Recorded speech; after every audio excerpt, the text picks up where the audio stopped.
next presenter, I have known basically since I was a teenager.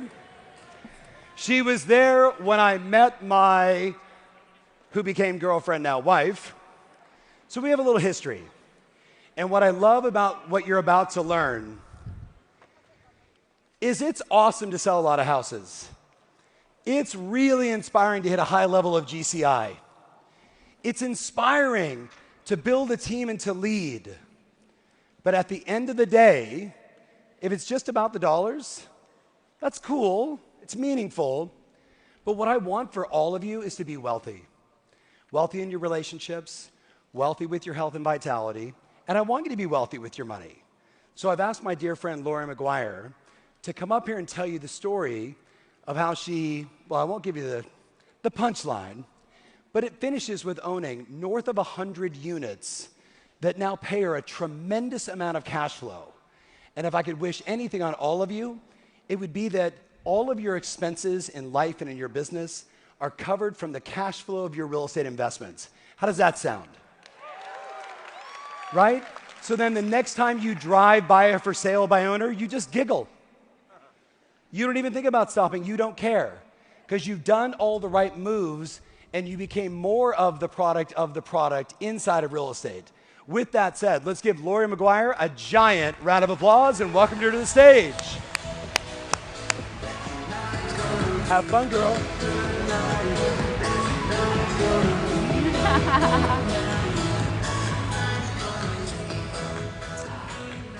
Well, hello there, everyone. I'm Lori McGuire, and I'm so excited to talk about what I'm most passionate about, and that's investing in real estate. Yay! I first want to share with you how I overcame rock bottom to now own over 100 rental doors within 4 years.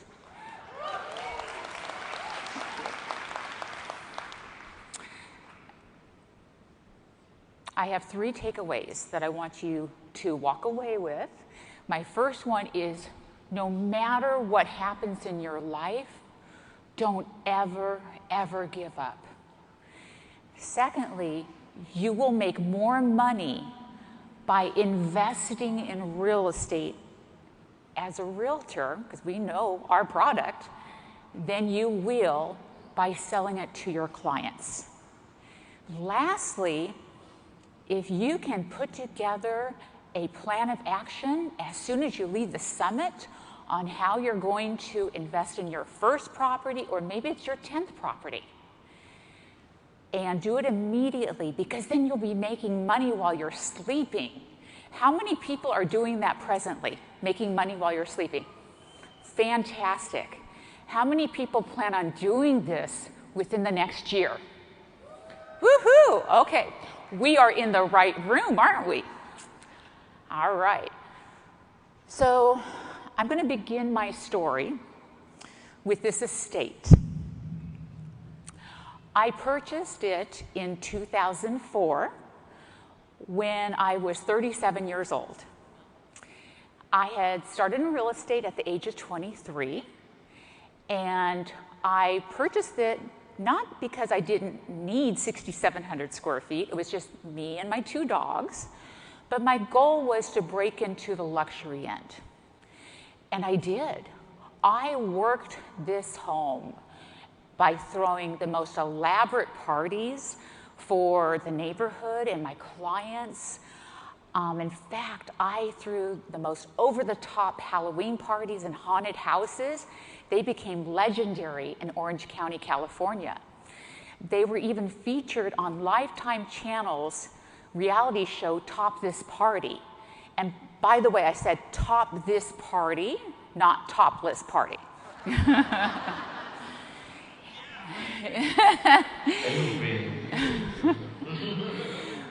So as I was living in this property, I thought I had made it.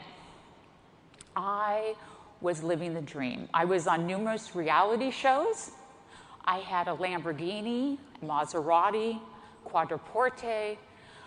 I was on the Oprah Winfrey show before it went off the air in 2000. And I didn't think there was any way to go but continue going up. Then all of a sudden, the Great Recession hit. And my income was cut in half. As a result of my ego and not making decisions quick enough, I poured all of my savings into my business. I charged my credit cards up to $500,000. And I had recently refinanced my home, and I was paying $20,000 a month. So I was treading water very, very quickly. And I got to the point where I was taking Xanax just to get out of bed. All I wanted to do was stay in bed with the covers over my head, but I had to put on a mask for the world, in front of my team, in front of the clients. But I was crumbling inside. And this happened for 4 years straight. I had incredible depression, incredible anxiety, and I got to the point where I didn't recognize the person I was becoming. And the worst thing that happened was I lost 3 of my friends to suicide, and then my 2 dearest friends died from natural causes, and I had to put my 2 dogs down, all within this span of time. So, in 2012, I had to short sell my big house, which was in my farm area. And of course, my competitors love to talk about that to all the sellers in the neighborhood. And I moved into a 1,630 square foot home, 1/4 the size of my big home. And I was in a state of shock. And I want to definitely share with you this quote that resonates with me. Rock bottom became the solid foundation in which I rebuilt my life. I reached rock bottom. Thank you. Thank you so much. I'm sure it resonates with a lot of you. I reached rock bottom when I was put not on just one 72-hour hold in a psychiatric ward in my local hospital, but on 2. And they weren't back to back. They were within 1 year apart. And I'm sharing this with you because I know a lot of us are embarrassed with things that occur in our lives. But when I got out of the second 72-hour hold, I knew it was life or death, that I had to work on myself. So I checked myself into a rehab facility, but it was specialized in post-traumatic stress disorder, and for 30 days. And the reason why I show a Roadrunner here is because as I went from counseling session to counseling session, I would see these cute little Roadrunners running all around. And it never seemed to fail. Every time I just sat and prayed, and I just said, I got to the point I said, God, just take over my life. I don't even care if I'm a top producer anymore, because that had been my identity. And I just want to live. I want to be content. And then all of a sudden, these Roadrunners would come up to me and just stare at me. And then later, I discovered that a lot of Mexican tribes believe they bring you good luck. So, needless to say, I really worked this 30-day program.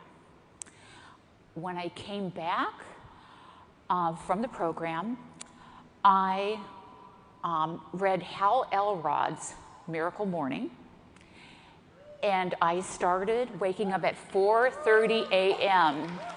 every morning. And 9 years later, I'm still waking up at 4:30 a.m. to seize the day. I really believe that. I started journaling every morning. I started connecting with my soul. Instead of being a human doing, I became a human being.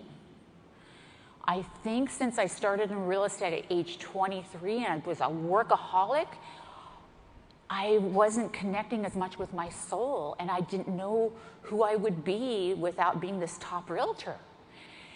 And during this time, which was a breakthrough for me, I got to know the real Lori. So I began hiking on the trail that was adjacent to my condo every day. I started reading great books. I was listening to great podcasts. And one of the podcasts that I would listen to for about 3 years until I took action, was Tom Ferry's. Now, I've known Tom Ferry for a long time because I was coached by his father a long time ago. And I picked up the phone, and in 2017, and it was March, I said, I'm going to join Elite Coaching without even attending any of his events. And you'll see that his coaching really works. Last year, my team's GCI was $4,258,000. Thank you. I am so proud of my team, so very proud. I couldn't do it without them. And this is while I was building up my investment portfolio. So you can do both. You don't have to just focus on one or the other. Another podcast that really made a difference was called Bigger Pockets. Some of you may know of Bigger Pockets who are investors. It's the #1 real estate investment podcast in the world and one of the top 10 business podcasts. It opened up my world to how I could get back my money that I've lost with investing. But I first had to pay off my $500,000 in credit card debt. So in 2018, I finally made the last payment for the $500,000 credit card debt. And I sold a property that was a VRBO of mine in Big Bear Lake. And I did a 1031 exchange. And by the way, I sold it for $550,000. And I did a 1031 exchange into Chattanooga, Tennessee, which was very far away from California, into a 16-plex that was $730,000. From there, I'm just going to flip through everything. I was obsessed with investing. I'm just going to go through my investments. You'll see that I buy C-class properties. That's my buy box. Buy box is your asset class that you focus on. And when you have a buy box, you want to be like a black belt in that class. You don't want to have a whole bunch of buy boxes where you're mediocre, because that's how you make mistakes. And my properties, the C-class, they really appeal to the working force. And so in Chattanooga, there's like Volkswagen plant, there's Amazon. So I always have 100%, I'm 100% field at all times. But there's a lot of repairs that need to be done with C-class tenants. A-class and B-class properties, you're going to spend a lot more money on the buildings, but you have less maintenance, less capital improvements. So I'm getting back to what are your long-term goals for your buy box, which is really important.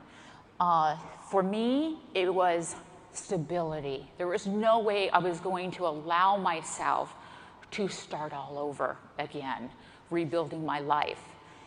Because I'm at age 57 now, turning 58 tomorrow. Oh my gosh. Thank you. Oh, yes. So to me, I'm holding my properties long term. Now, with a lot of other investors, they could do it so much faster than me. In fact, they could have partners, they could get into syndications, they can I'm going to flip through a couple of things, but they could do a lot of things where there's the Burr technique, which is a little bit later on, and I'll explain that. But I'm going to first touch on why I bought out of state. So in 2018, when I decided to get back into investing, in Orange County, California, where I live and work, I knew I wanted to get into multifamily, but the average cost per multifamily door for a C-class property was approximately $250,000 to $325,000. So it was way too expensive for me to invest there. So I investigated all the states, and then I narrowed down the cities, and I looked for a lot of different things. I looked for, obviously, pricing. I looked for, I liked the areas that did not have state income tax in case I ever wanted to retire there, and I could live off my properties. But I have no intention on retiring soon. And I liked the fact that there was a lot of different industries in this city, so that if one collapsed, that I wouldn't be screwed, with all my rentals. And I want to get back to why I chose multifamily, because even if I have 30 to 40% vacancy, because if the economy went down, I would be covered with all of my properties, with all of the doors for my mortgages and my taxes. With out-of-state properties, you will get a great ROI, return on your investment. And just think about this. It's so exciting being in real estate. No matter what price point you're in, if you're even in, like our area, our average sales price is about $2 million, Orange County, 1.6, whatever. Okay, if you're in an area where the average sales price is $300,000, you can buy multifamily by finding an area where the average sales price is $150,000 and buy multifamily there and build a portfolio. And the most important thing is that you have boots on the ground. So you investigate that area. It really is key if you have family in that area, you know people in that area, and the most important people that you want on your team, especially if it's out of state, is a great realtor who specializes in commercial property, investment property. Secondly, well, lenders are important, but property management. They can either make you or break you.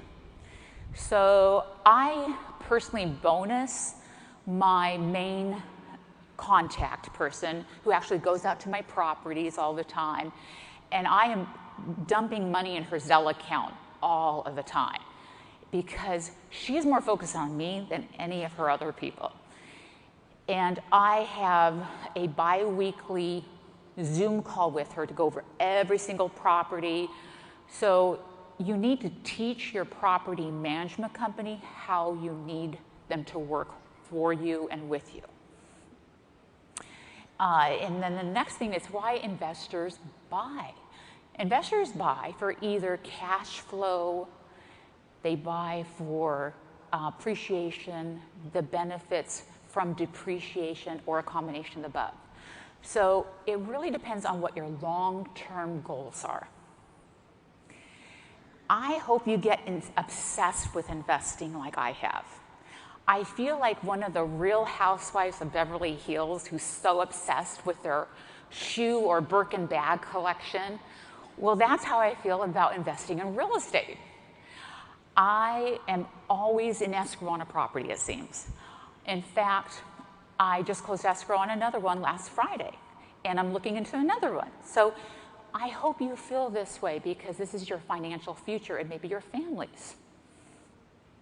The BRRRR technique is something I caught on, or I actually brought up, is where you buy a property, you renovate it, you rent it out, you rehab it, and you repeat it. And hopefully you repeat it at scale. And that's how you can really build up your properties. I haven't been doing that because I'm just kind of holding properties. So, you know, my goal is to get up to 200 doors, which I'm approaching. And thank you. Now, a lot of you here, maybe you're newer realtors, and you're thinking, oh, well, that's great for you, Lori, But how do I get into properties? There's a lot, it's a lot easier than you may think. The first thing I recommend is that you have a separate savings account, investment savings account that's completely different than the bank account in which you have all your money in, like for your business and everything.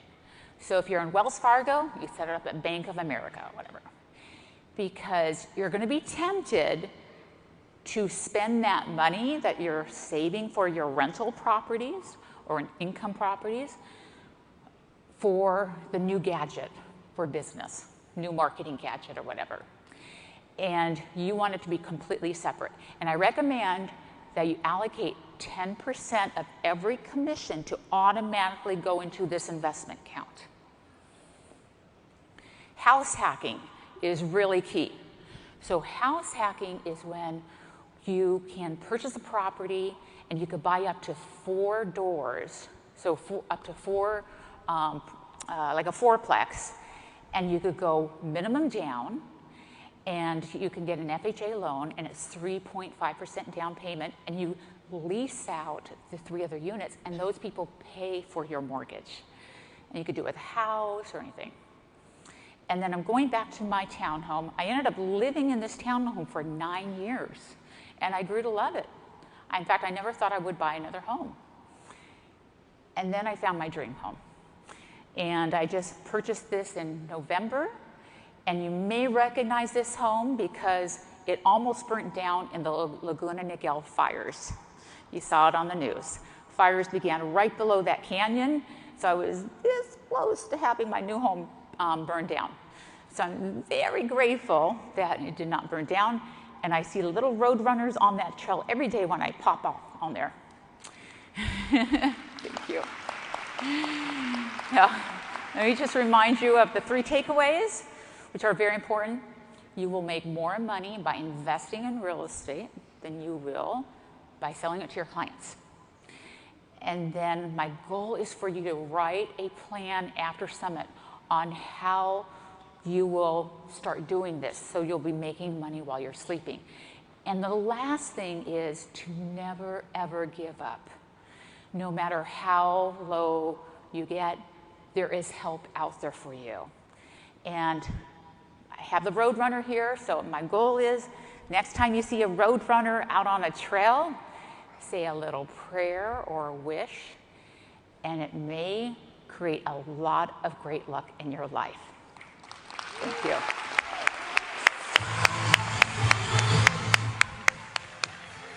So proud of you. Thank you.